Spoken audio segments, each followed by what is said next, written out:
Entonces, cuando hablamos de pobreza, vale la pena preguntarnos, ¿qué es pobreza?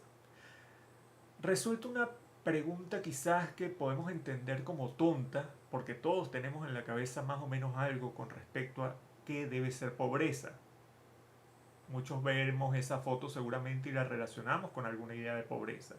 Y pobreza, la definición de la palabra es simple, es simplemente escasez o carencia de lo necesario para vivir. Pero entonces viene la pregunta, ¿qué es lo que entendemos como necesario para vivir?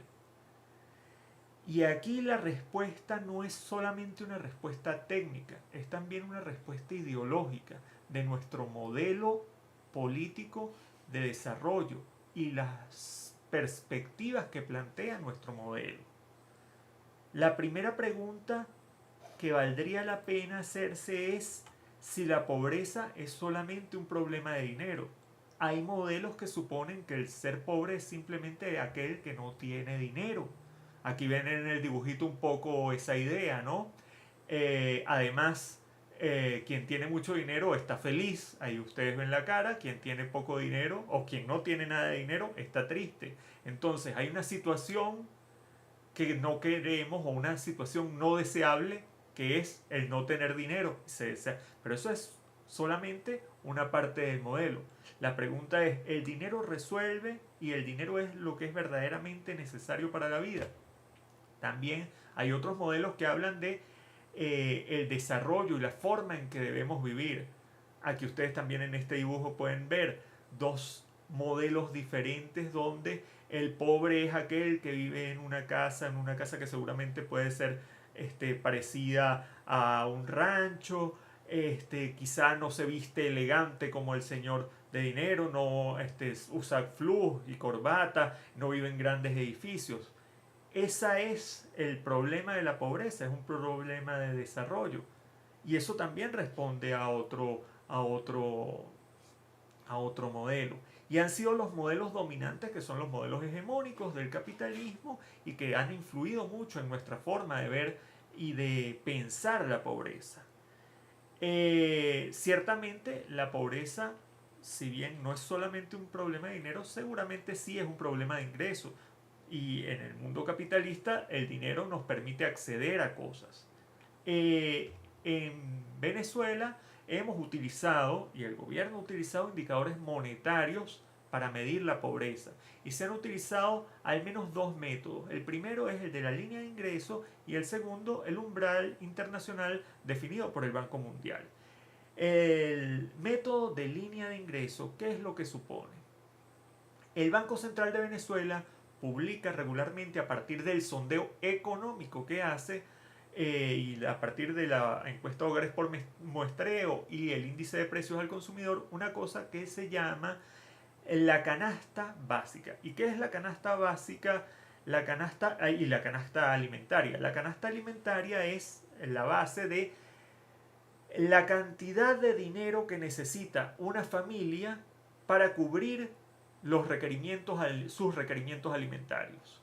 Y la canasta básica es esa cantidad de dinero por dos, porque supone que entonces además se deben cubrir los servicios, el alquiler, el vestido, la recreación, otra serie de gastos. Entonces es un monto, la canasta alimentaria, un monto que el Banco Central calcula de acuerdo al índice de precios. Entonces, en Venezuela, el método de línea de ingresos suponía que aquellos hogares que no alcanzaran la canasta básica, es decir, dos canastas alimentarias, eran pobres. Y los hogares que no alcanzaran ni siquiera la canasta alimentaria, es decir, que no tuvieran los ingresos suficientes como para comprar alimentos a toda la familia, eran lo que considerábamos pobres extremos. Ese método tiene debilidades y debilidades importantes.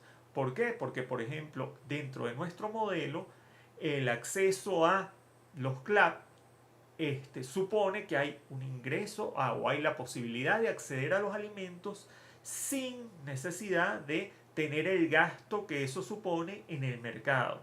Entonces, este método tiene algunos problemas. Hay otro método que es el umbral internacional del Banco Mundial y el Banco Mundial simplemente lo calcula de manera general para toda la población en un promedio de un ingreso de 1.9 dólares al día por persona para que un hogar sea considerado como no pobre. Si las personas tienen más de 1.9 dólares de ingreso, no son pobres. Si tienen por debajo, sí serían pobres. Pero aquí estamos hablando solamente de cálculos monetarios.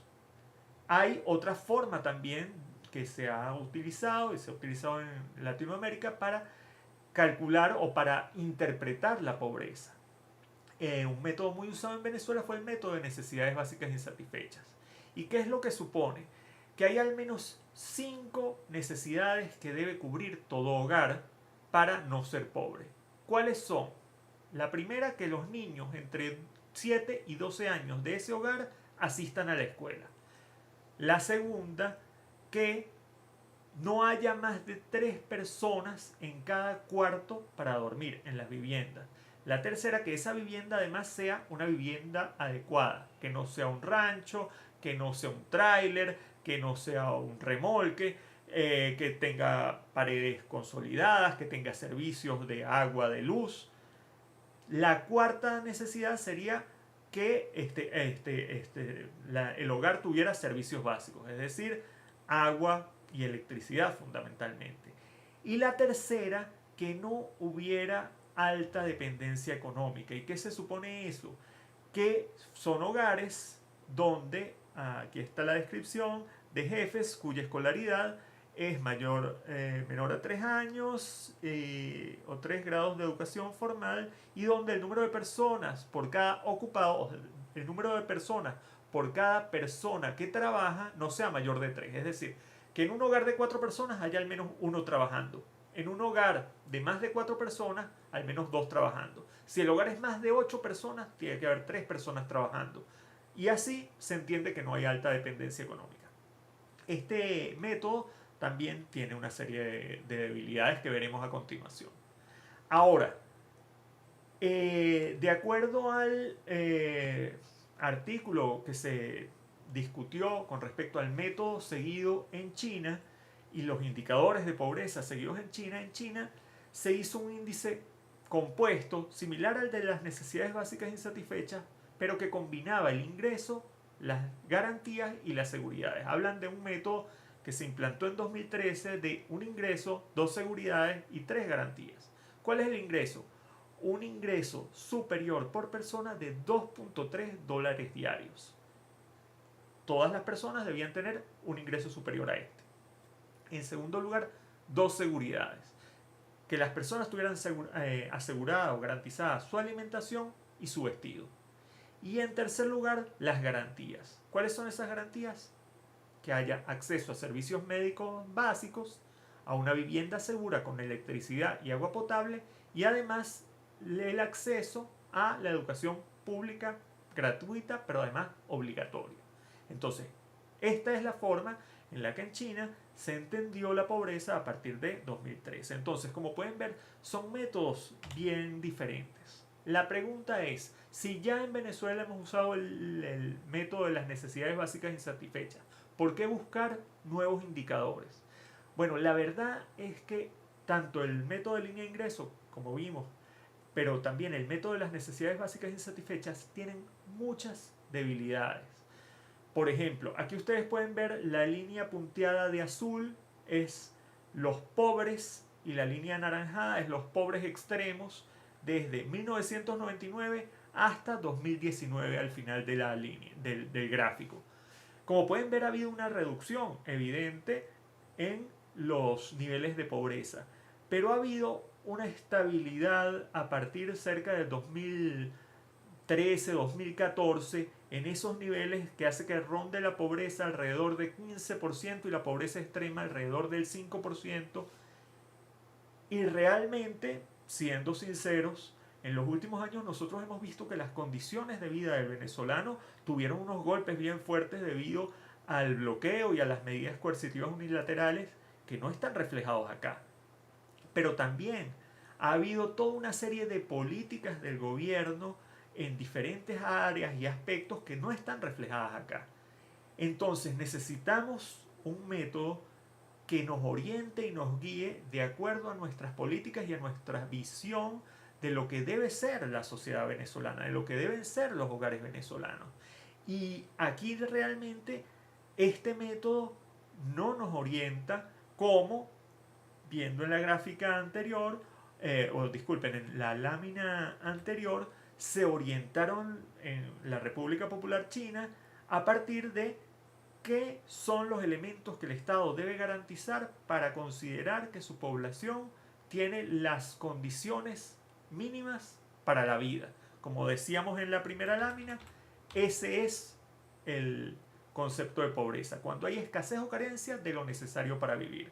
Entonces, en el modelo chino, como volvía, lo necesario para vivir lo definieron como 2.3 dólares diarios por persona, seguridad de alimentación y vestido, y garantía de servicios médicos, vivienda con electricidad y agua potable, y además educación pública y obligatoria.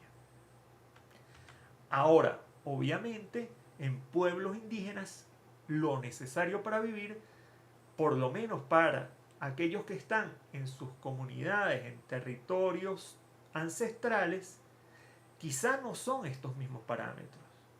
Entonces es importante que desde el ministerio se discutan cuáles son los parámetros mínimos para la vida en las poblaciones indígenas que están en sus comunidades tradicionales.